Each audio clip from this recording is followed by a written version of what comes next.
This is Christina Everett, executive producer of podcasts at iHeartRadio. You're about to listen to an episode recorded live at PodMax. Enjoy the show. Today on Inspired Money. Where are they losing money? Where can we bring in more money on this property? And that's what it is that you're really trying to do with value add real estate investing. Look at the property. What did the prior owner not do that the market is demanding right now? And can you go and put that money in and get your return back in, let's say, 3-4 years, get everything that you put back into it, and then just capitalize on it going forward? This is episode 139 with real estate investor Darren Sager. Welcome to Inspired Money. My name is Andy Wong, a managing partner at Runnymede Capital Management. Each week, we bring you an interesting person to help you get inspired, shift your perspectives on money, and achieve incredible things. From making it to giving it away, Inspired Money means making a difference, creating something bigger than oneself, and maybe, just maybe, making the world a better place. Thank you for joining me. Hey, Inspired Moneymaker, welcome back.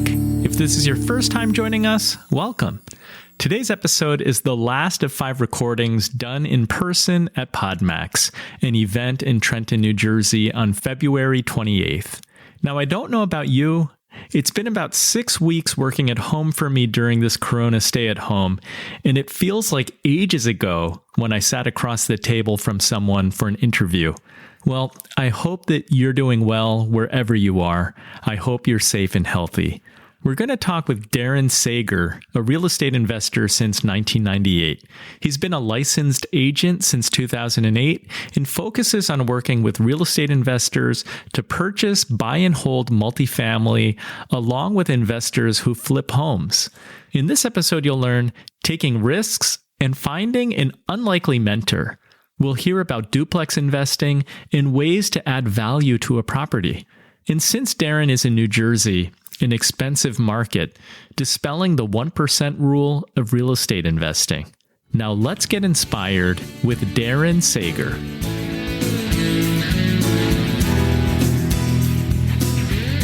Darren, welcome to Inspired Money. I'm so excited to have you on the show. Grateful to be here. Thank you for the opportunity.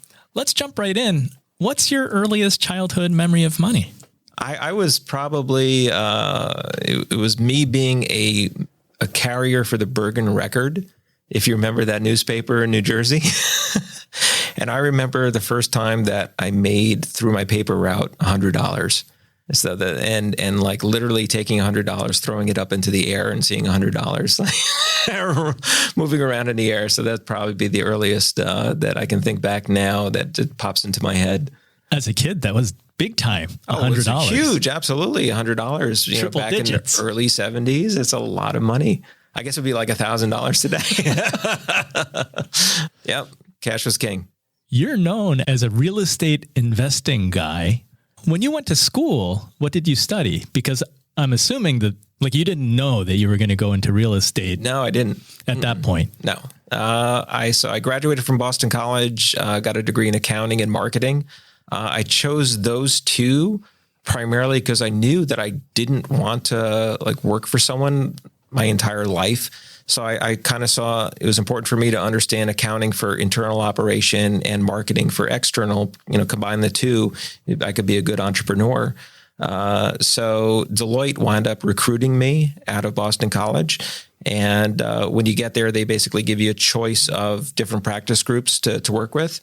And I knew that more millionaires were made in real estate than any other place. So I said, I guess I'll try real estate. How did you know that you didn't want to work for somebody else and be beholden to another company? How did you know that you wanted to own your own business? I think it had to do with where I grew up and the surroundings. I grew up in a town called Upper Saddle River, New Jersey in Bergen County. And it seemed that the majority of the people that we lived around, although my family didn't have a tremendous amount of money, the people that we were living by all did. And they all owned their own businesses. They were all in some way, shape, or form entrepreneurs. Was it construction or pharmaceutical? Who knows? But there was a lot of them, and they all owned their own businesses, and they had more money than we ever did. And so I got to experience being around a lot of money and what it meant, but it was never ours. And so they're the ones who kind of inspired me to think that, if I'm going to get this level of life, that I can't work for somebody else. In seeing that difference, was it the amount of wealth, or was it a combination of that and also having some flexibility and independence? It definitely was a combination of both, because they were all able to do things with their lives. It seemed without much thought process, at least that went on in our family. So they would have new cars on a regular basis. And this is how I first, got to drive a Porsche or a Ferrari, but, it was never ours. And many of them had really fancy boats. I remember going out on my friend's Viking 48 yacht on the Hudson River on a consistent basis. But again, it was never ours. So they were able to live their lives, and you would see them around the house during the week, like the fathers that normally, wouldn't be around, who were working in the corporate world, like my father. My father worked for IBM, was a lifer with IBM. So he would get home late at night. Yeah, so that kind of inspired me to say, hey, this, at least I was able to pay attention to it. The fact that in some way, shape, or form, they had built up a lifestyle for themselves by owning their own business that allowed them financial means and also freedom of time. So going to Boston College, you kind of had an idea that your end game, you wanted to run your own business, but did you have no idea what form that would take? I didn't know what form it would take. No. You have ideas, but, never something solid when you're going to school. Because when I went to school too, I graduated later on in life. My parents went through a nasty divorce, ate up my college fund, and then I just didn't have the ability to sit in a classroom. I wound up having anxiety attacks. So I got through all that because I wound up having found out I was just over-caffeinating myself and way too much sugar. I probably was consuming like 2 to 3 liters of Coca-Cola Classic a day that was having an impact upon my life. So Coca-Cola Classic, very specific. I appreciate that. Not just that, but Jolt Cola, if you remember Jolt. So that literally had an impact upon my physical well-being. So once I eliminated that out of my life, like literally all my anxiety attacks disappeared, which allowed me to go back to school. So I thought at one point in my life, because I couldn't sit in a classroom because just how my body was, that I wasn't going to be successful in my life.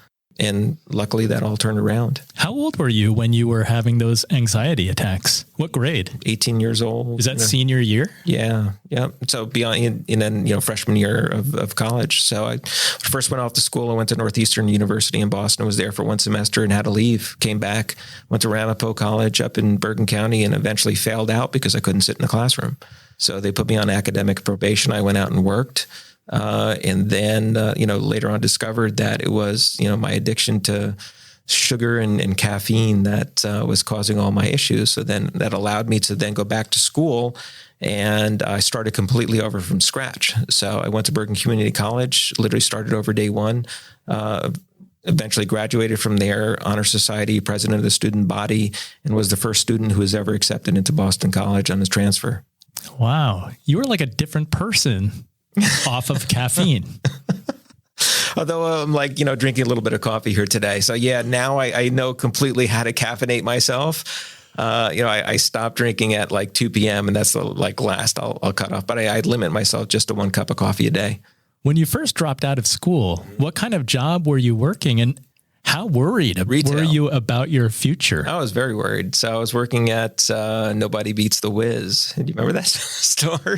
So yes, down in Paramus, New Jersey, and working retail. And I actually did, fairly okay. But, again, it frustrated me because I think we're also ingrained in our life that for us to be successful in our lives, that we have to have a college education. And then, in some way, shape, or form, utilize that to be successful in our lives. Were you selling TVs? I was actually manager of the video department down there. Why, did I sell you one? No, but I remember the Whiz. That was a great store for the time that I was there. Yeah. And you still felt the need to go back to college and get your degree? Absolutely. Because you felt you would have been limited otherwise? Well, I think there's a perception of reality that people have, that it's kind of stature, if you want to say, us as Americans, we can be like that. It could be the car you drive, whatever it is. But, the university that you graduated from has a certain aspect to it and how people perceive you. So if I just go out and let everyone know that, I went to Bergen Community College, they'd be like, well, he did, that was the only place he got into. But, graduating from one of the top 50 universities in the country, shows what, I guess the type of person that I am compared to most others. So it's unfortunate we kind of judge people in that capacity, but unfortunately it is done. But at the same time, going to a university like that allows you into networks that can be very beneficial to your life, which then opens up many more doors to so many other things. What was it like going back to school? And I'm talking BC at this point. How old were you? When I graduated there, I was 27. The funny part is I didn't look my age. So I'm sitting across from you. I'm 51 years old right now. And most people don't think I'm 50 years old. Most people think I'm like early 40s, if that. In fact, when I was on the Bigger Pockets podcast, Josh Dorkin could not believe. He's like, how are you don't have any gray hair or anything else like that? And you got like barely any wrinkles or anything. I'm like, I don't know, just, blessed in that capacity. Did your classmates know that you were older than them? I told them. Yeah, because, sitting in a classroom, especially when you're paying for it yourself, you have a totally different attitude, right? I was there and I wanted to get everything out of my education that I possibly could. So because, I was financing it myself and I wound up paying it off. It took me 10 years to pay off the BC portion of my degree, but I still did it and it's worth every penny. I understand that you had a colorful character, a professor who inspired your career in real estate. That was at Bergen Community College. His name was Peter Helf. And Peter kind of looked like Einstein. He just, kind of aloof, his hair was like all over the place. And although Einstein wore the same suit every day, Peter would show up there were certain times he would show up like wearing like a bathrobe and everything else like that and slippers walking around the campus there. And I just came, like someone introduced me to him and he was very influential within the Senate of the school and everything. So, but I was, wound up becoming friends with him. And I asked him like, how is it that you're able, like, you don't seem to have a care in the world. He's like, I'm only doing this because I enjoy it. I'm like, what? And he's like, yeah, he's like, I made all my money off real estate, with rentals. I'm like, how the heck did you do that? So he told me like how he went and invested. How he made his money primarily first though was through the bonds of New York City when New York City was going to fail. And so he took every single penny that he had and bought every single New York City bond, and knowing that there was no way, shape, or form or hell that the United States government would ever let New York City fail. And he was 100% right. And then he took all the money from that and just bought rental properties. So he was just making money hand over fist with rentals. And he was the one who told me the 1% rule. And he's just like, and make sure whatever you buy, you get, whatever the purchase price is, if it's $100,000 that you're getting at least $1,000 in rent, and then you're going to make money. And I was like, oh, and that was my first forte into someone making money off of, with real estate and rentals, Peter Helf. Yeah. So you were inspired by this guy and had a mentor who was walking around in a bathrobe. Yeah. And it's like, you would never know how much money he had. So he would like tell me about his car collection. He had like a car for every day of the month. And he's like, Darren, I have like the 7th Ford Mustang ever built in my garage. And I'm like, holy cow. And he's like, he showed me a picture of it. It's like absolutely crazy. It's like, yeah, just what he was able to afford by doing that. And we would pull up in the crappiest Ford Topaz to the college campus. So no one knew, what he was really like in real life. Was this common knowledge, or do you only learn of this once you get to know him? This was only if you got to know him. Most people had absolutely no clue about his financial well-being. So he's retired now. So, so sorry, Peter, if I'm letting the cat out of the bag. Most of the students must have just thought that he was like a crazy just kook. a crazy kook professor. Absolutely. Yeah. That's the way most people perceived him. They just didn't know his brilliance. How did you get close to him? That had to do with my aspect of being in student government. So the prior president of student government introduced me to Peter. When I became president of student body, he kind of took me under his wing and like literally told me how to operate. So we went and took student government there and elevated it and literally created almost like a business. In fact, the president, Dr. Jose Lopez Issa, said that we got more done in our administration than the prior 8 administrations did combined, like in 2 months. So, and then everyone saw that everything that we were doing and just liked it because we were elevating something that had never been done on campus before. So, and I think that's part of the reason that eventually it helped me get into Boston College from there. That's really cool. I feel like very few of us come across somebody that influences our life path so significantly. I think it's amazing. You never know who it's going to be. So it's a matter of opening up your mouth and talking to people. And I think most people are afraid to do that. Most people are just afraid to take risk in their lives, right? Everyone wants to be comfortable. And it's being uncomfortable is what brings change in your life, positive change. And most people aren't willing to do that. Everyone wants something, but they're not necessarily willing to actually do what it takes to get there. But they'll just keep on dreaming about it. It's like, oh, I want to win the lottery, but you don't buy a ticket. You wouldn't even take that chance. Are you still in touch with Peter Health? No, unfortunately not. I haven't spoken to him in quite some time, but he still has had an impact upon my life for sure. As have, everyone that I grew up with in Upper Saddle River and, Mr. Casavell, who passed away, who owned an incredible construction company and others. Like Roy White lived right behind us, who played for the New York Yankees, and he was the nicest guy in the world. All good stuff. I think you're 100% correct that many of us want to do something, and oftentimes that idea just percolates in our minds for way too long. We don't act upon it.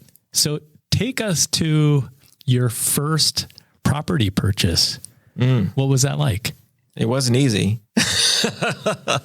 Well, I'd been working for Deloitte in their, property management group. And I basically decided, well, again, I was 27, that a bunch of my friends were getting married, starting to buy homes. And although I just graduated from school, I kind of felt that I wasn't about to run into a relationship and get married. So that wasn't happening. I wasn't even dating anyone at the time. I said, so maybe at least I can go and buy a house. And I remember what Peter said to me about, the rule, the 1% rule. So the only way that I was going to be able to really get into my first home, because Deloitte at $40,000 a year, I couldn't really get into anything worthwhile, was by getting into some type of rental property and having someone else help pay for my mortgage. So I wound up looking at Bergen County and really couldn't find anything that really worked on numbers wise.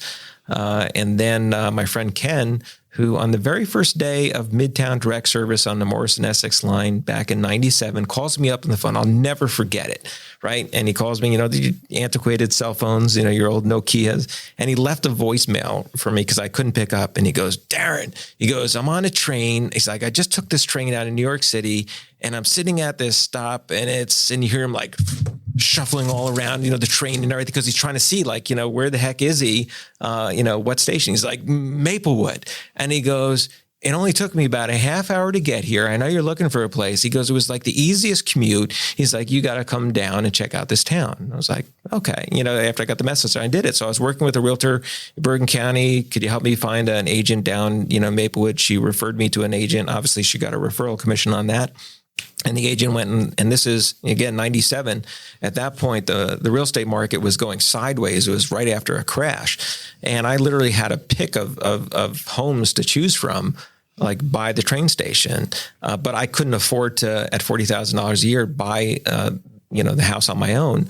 So I asked my mother for help. And she, basically did, after my sister, who was a banker, ran the numbers on the house. And my sister and her husband too is a banker. They also said that, yeah, the numbers work. So my mother came up with the down payment on the house, which was 10%. I avoided PMI by doing a piggyback loan.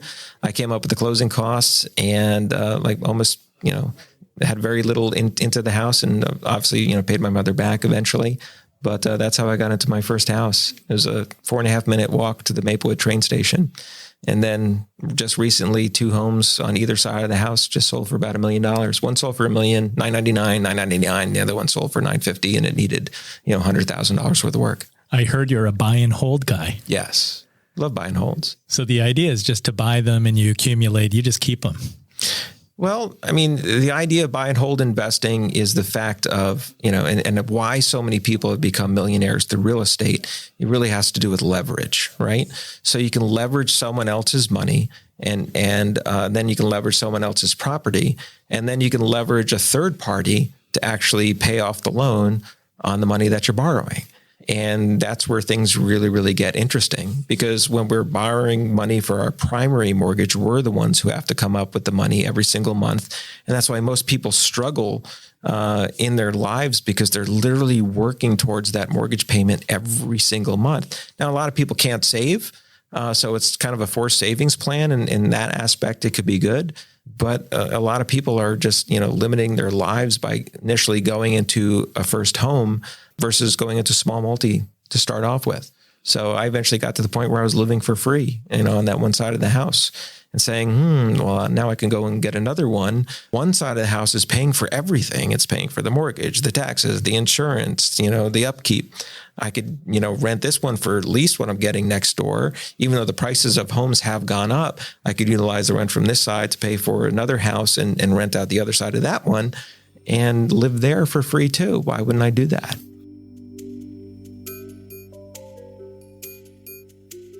Coming up, advantages of buying duplexes, renovations, and looking for quick ways to increase value. All that and more right after this short break.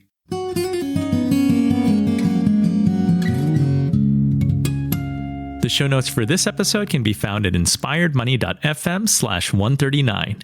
If you're listening in your car or wherever you are, check the show notes if you want to learn more about Darren and other things mentioned in this episode. It's time for the Runnymede Money Tip of the Week. COVID-19 has had a big impact on millions of Americans' finances. Approximately 22 million Americans have filed for unemployment benefits over the last month. This pandemic has the ingredients to bring on a full-scale recession. Approximately 80% of investors think that we are headed toward a global recession, according to a recent survey by investing.com. And around 70% believe a COVID-19 recession could be worse than the 2008 financial crisis. It's true that the ripple effects of forced closings from schools to businesses can be far-reaching. Some restaurants and small businesses may go bankrupt. Banks could then be hit if small businesses cannot pay back their loans.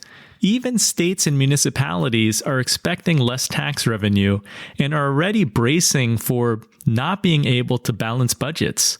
The good news is that the federal government is determined not to repeat the inaction that led to the Great Depression. Rather, the federal government is aggressively increasing the deficit to try to help the unemployed and small businesses. Federal Reserve Chair Jerome Powell said in a statement that America's central bank is committed to providing as much relief and stability as we can during this period of constrained economic activity.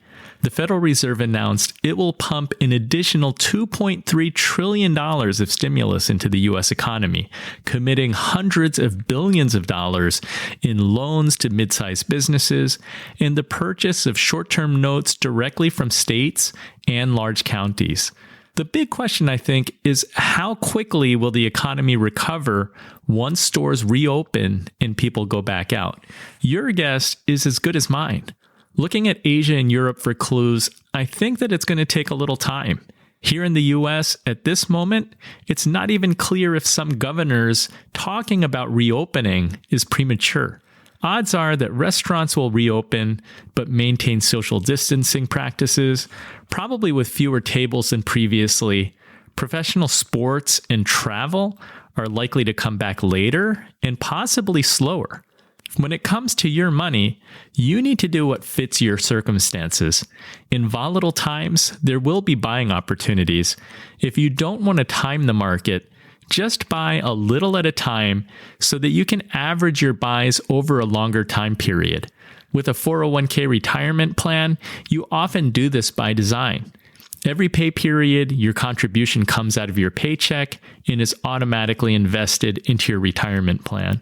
You might consider taking this regular approach of buying to your other investments.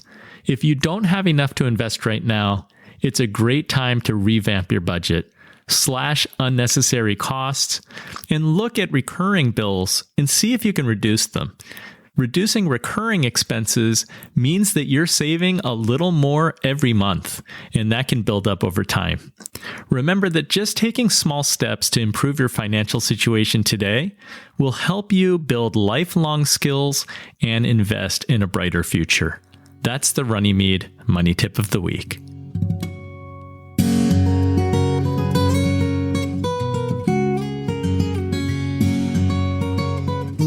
Inspired Money is brought to you by Runnymede Capital Management.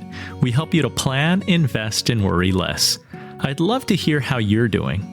Go to inspiredmoney.fm/Andy to email me directly, or you can email me at firm, that's FIRM, at Runnymede, RUNNYMEDE.com.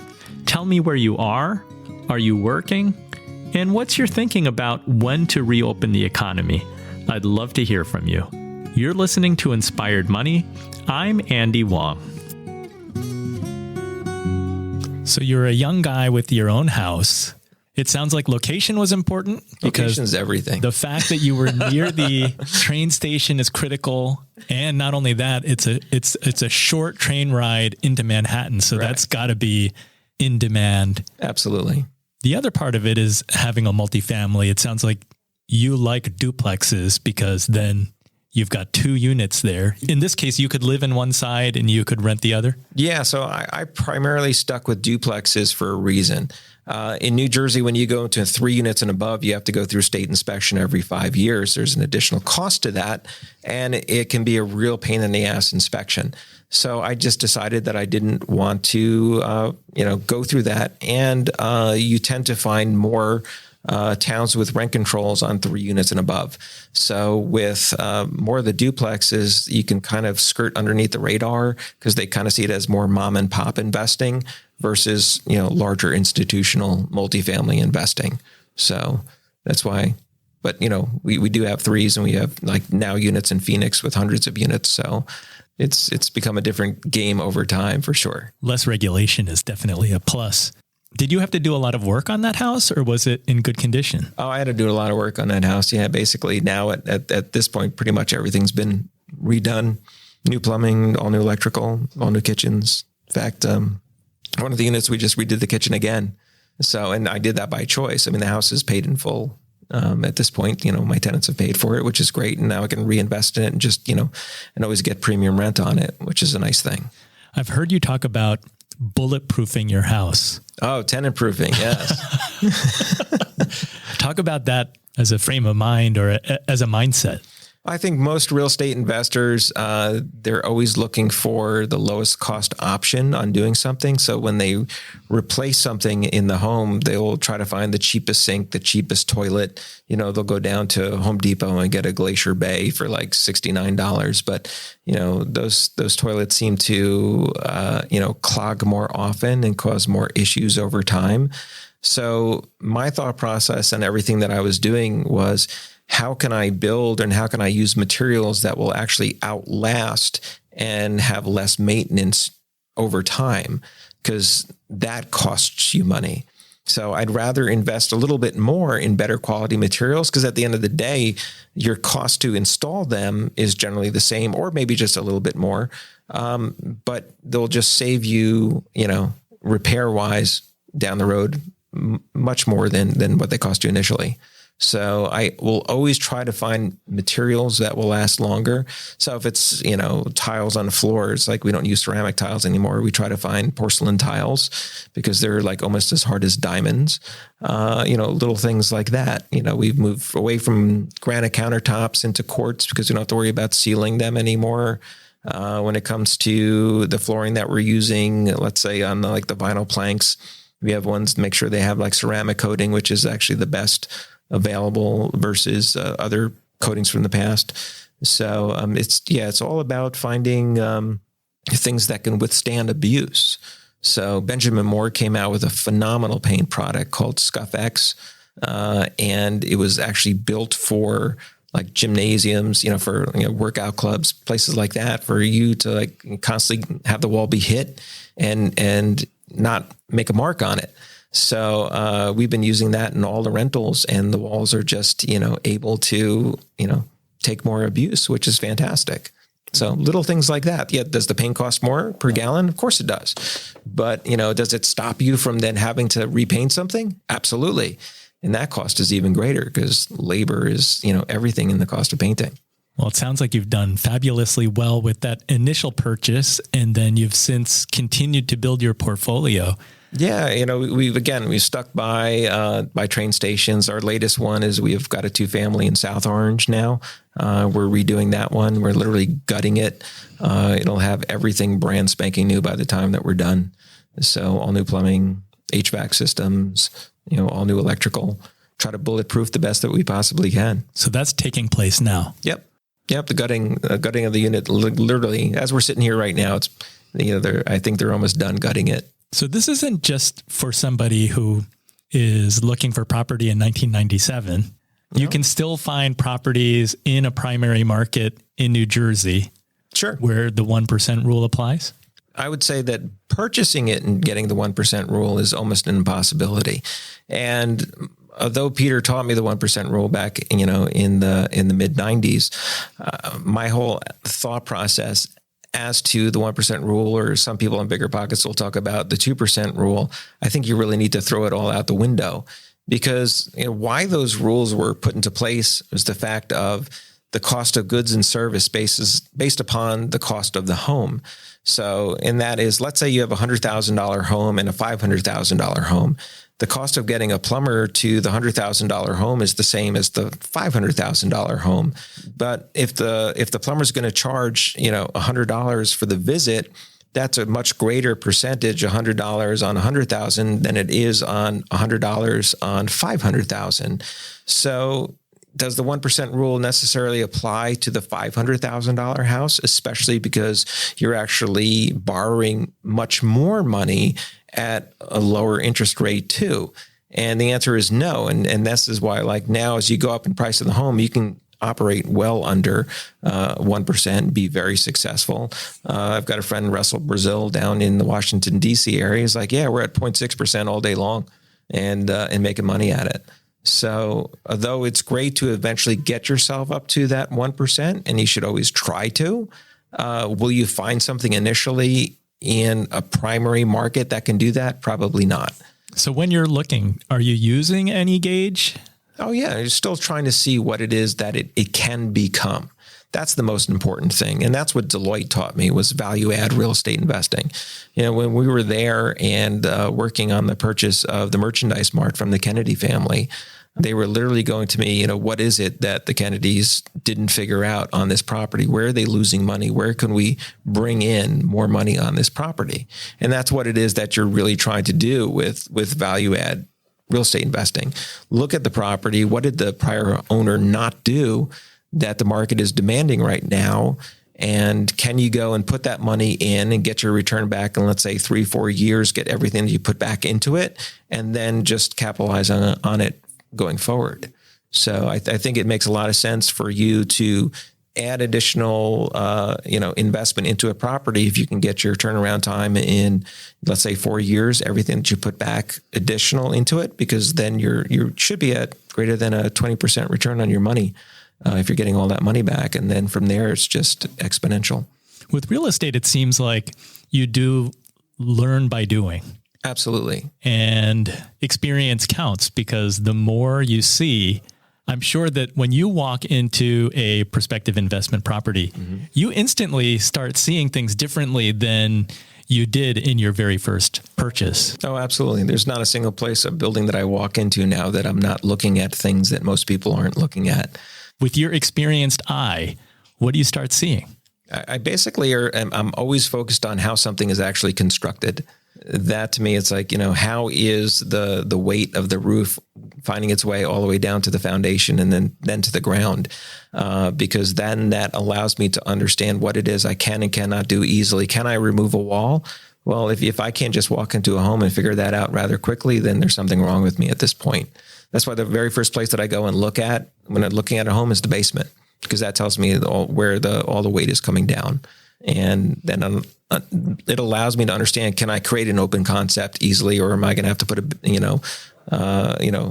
basically a beam in and a pole to support that beam, and then the expense goes up dramatically from there.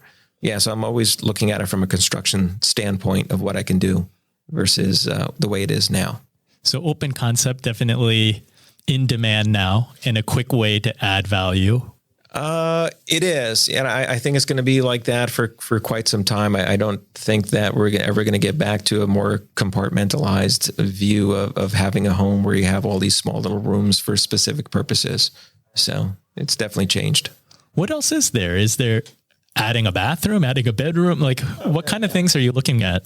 Well, again, if you're working in the rental space, you can find opportunity if there's like functional obsolescence is what it's called, where you have a 3-bedroom and only 1 bath, and that's creating basically a bottleneck for people to use the bathroom. If you can add in another bathroom, the value of that as a rental will go up significantly, because you won't have people fighting over baths. No one likes, or 4 bedrooms in a bath. I've seen owners like literally do that, which boggles my mind. They'll actually add a bedroom and not add a bath. And that just makes it even more difficult to rent versus easier.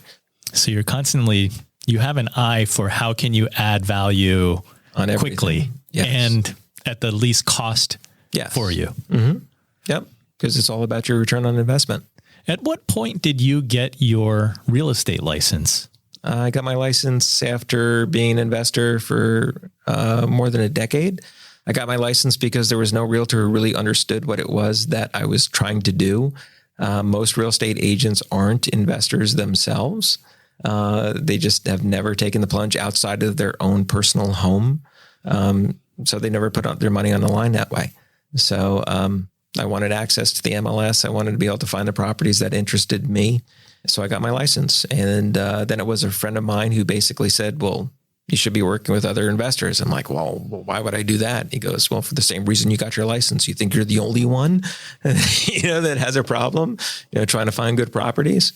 And so that then put me down a path of maybe I should go and, try to help other investors as well. And I built another business, from that. So that had a double benefit, because one, it helped empower you to find opportunities sooner, I would think. And then you also had another stream of income. Absolutely. Yeah, it definitely added to the bottom line. I want to ask you about, before we came in here, you mentioned Exp Realty. Yes. And I wasn't familiar. I'm assuming that many listeners are also not familiar. This seems like it's like the 21st century brokerage. I don't know. You tell us. I guess that's a good way of saying what it is. EXP is the very first cloud-based real estate brokerage, started by a former Keller Williams agent, and I was at Keller for 8 years myself personally. And he basically wanted to design a real estate brokerage that could weather a crash that we went through last time. And, most brick and mortar locations are encumbered by an, behemoth lease that they have to, basically supply all this space to everyone. And most of us as real estate agents, we're not in the office. If you go by real estate offices, you don't see a lot of people in there. And it's because, we access the MLS in a different way than we did 20 years ago. We don't go in and look at a book anymore. We can go right online through the internet, see every single property that's available, and email it out to our clients. So at the end of the day, it's like our business isn't being built through brick and mortar. It's being built through direct relationships that we have. So Glenn said, well, let's eliminate the offices. And by us eliminate the offices, it's kind of, if you look at it, if you want to say the good example would be Netflix versus Blockbuster Video. All right. We all used to go and go to a Blockbuster or a local video store or whatever it is. But at the end of the day, Netflix came around and initially their business was DVD rentals, right? Without the late fees. Without the late fees. That's right. And so now I don't have to go to the video store anymore, right? So they're mailing out the DVDs. And then Gary Vee, obviously big podcaster, does this whole thing. If you look up the thing about Gary Vee explaining about how Netflix went to Blockbuster and said, like, we created this technology, the streaming technology, and we'll allow you to buy us for $50 million, right? And you can have this technology. Blockbuster turned them down, right? And because Blockbuster did this research and said, people like coming into our stores, they like the free popcorn and they like to see what their neighbors are watching. And Gary Vee eventually goes, you know what I like? Sitting in my effing bed and pressing play, right? Right? Naked, right? So everything is kind of transformed to this cloud-based model. We have Amazon, right? I mean, look how, over 8,000 retail locations died in 2019. What boggled my mind was Lord & Taylor, right? Lord & Taylor is one of the oldest retailers in North America. And was the last year they filed for, they basically were bought out. They were sold, I think, for $35 million. And so you and I live close to each other, in northern New Jersey.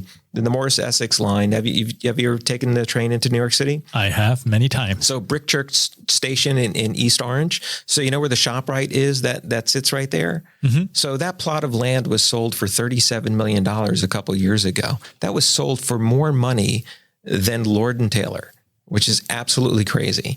Basically, brick and mortar retail is going out the window. Everything that we're doing is transforming to the cloud. So EXP is a cloud-based brokerage, yet we still have offices because we get access to every single Regus location around the country. So I just go down to Short Hills and utilize the space there. That's a co-working location? Yeah. So it's just like at the location we're at here today, the Hive, but it's free for every single EXP Realtor, which is fantastic. But most importantly is we also get ownership of the national company. So Glenn decided that it was important for us as realtors to also own the company. So we get an equity stake and we can kind of act like a brokerage ourselves and do what a broker does and bring people into the brokerage and get a referral fee on their business. And yet nothing comes out of that sales agent's pocket. How many agents are there? So that's the crazy part. Yeah, when I started there 28 months ago, we had about 4,000 agents, and now we have close to 30,000 agents. Wow. It's the fastest real estate brokerage that's ever existed. I think Keller in their best year grew by 49%. And like the past 2 years, we grew by about 200% each year. It's nuts. That is insane growth. Is there a benefit to the customer working with a cloud-based realtor? I would say that the experience that they're going to have is no different because at the end of the day, it doesn't matter if you work in a brick and mortar or you work in a cloud. It's the agent themselves that gives the service, and it's not the brokerage, right? You could be a successful realtor whether you're at Keller, Coldwell Banker, Century 21, Sotheby's, or EXP. But the fees are the same? No, the fees are completely different. So I'm thinking like there are internet banks. Right. There are banks that don't have branches. Right. But I think they try passing on some of the cost savings to the consumer. So maybe you get a higher interest rate. Right. So us as agents with EXP, we work at a higher split with our broker. And we also have a cap where we eventually work at 100% commission. So that, Keller has that business model as well. But my cap is about $20,000 less a year than it was versus working at Keller. So yeah, it makes a big difference. So us as agents with EXP can make a lot more money and get access to healthcare and get also access to making money on ancillary products where you can never do at your at most current brokerages. Yeah, it sounds like an amazing model. It is an amazing model. I wish I thought of it myself. So Exactly. Kudos to Glenn. Darren, I love asking all the Inspired Money guests, how do you define success? I would say that at the end of the day, success is about impacting other people's lives. Because they'll always print more money. But when it comes to relationships and the people we surround ourselves with, I learned early on the type of person that you become in your life all depends upon the books that you read and the people you surround yourself with. I'll never forget Mark Marchesani telling me that. And it's had a profound effect. So, success is being around the people I feel that you want to be around with on a consistent basis, enjoying the time with them. Time is our most precious commodity, not money. There'll always be more money. I love it. The quick follow-up question before we part ways. what's one book that you recommend? One book that I recommend? Well, let's see. I actually read 5 books in the last 2 weeks, but big impact books upon my life are ones like others, like the E-Myth Revisited, that I was like, oh my God, did he actually write this book for me? So, and actually T. Harv Eckert's book on the millionaire mindset is another phenomenal book as well that I think people should, because everything that we do all has to do with what's going on in between our 2 ears, regardless of where we are in our life. Doesn't matter where you are, you can get to anywhere. And that's one of the things that's great about America. Everyone can have an equal opportunity to really find a way to get where they want to be. I love it. Well, thank you for sharing your story and sharing about real estate investing and my pleasure. The new model for realtors. So tell us how to find you, how to follow you and learn more. I would say if they want to learn more about EXP, I would go to themodelexplained.com. There's a video Brent Gove does, which is phenomenal. And then they can, if they ever want to get a hold of me, they can do a Google search and, for Darren Sager, Bigger Pockets, my profile will come up, or you can email me at reiagentnyc@gmail.com, which basically stands for Real Estate Investing Agent, New York City, at Gmail. And my EXP website is darrensager.exprealty.careers. So they can also you go there, you'll find my cell phone number and you can text me either good things or bad. Perfect. I'll put that all in the show notes. Thanks so much, Darren. It's been a pleasure. Thanks for having me. So what was your favorite inspired money moment? I enjoyed hearing about the benefits of long-term real estate investing today. Flipping always sounds exciting, but similar to stock investing, short-term trading is not easy. A buy and hold strategy tends to serve most people best. It just requires patience and discipline. Follow the Inspired Money podcast at Instagram at inspiredmoney.fm. That's instagram.com/inspiredmoney.fm. And consider reviewing this episode at podchaser.com. I want to remind you that Podchaser's Review for Good program has been extended through April 30th. So for every podcast review that you write at podchaser.com, the company will make a donation to Meals on Wheels, America's COVID-19 Response Fund. Even better, my media host Libsyn has committed to matching donations, and if you leave a review, I will write you back, which means that Podchaser is going to double its donation. If you've seen the people lined up for food in these crazy times, you know that this is a great cause. It just requires you to take a few minutes to write a review, so please go do it. You'd make my day, and what a great way for all of us to make a positive impact together. Thank you so much for joining me. If you have not yet subscribed, I hope that you'll do it right now so that you won't miss next week's show. I look forward to seeing you then. The music you're listening to right now and all other music on today's show is by the amazing Jim Kimo West. Have an inspired week and do something that scares you, because that's where the magic happens.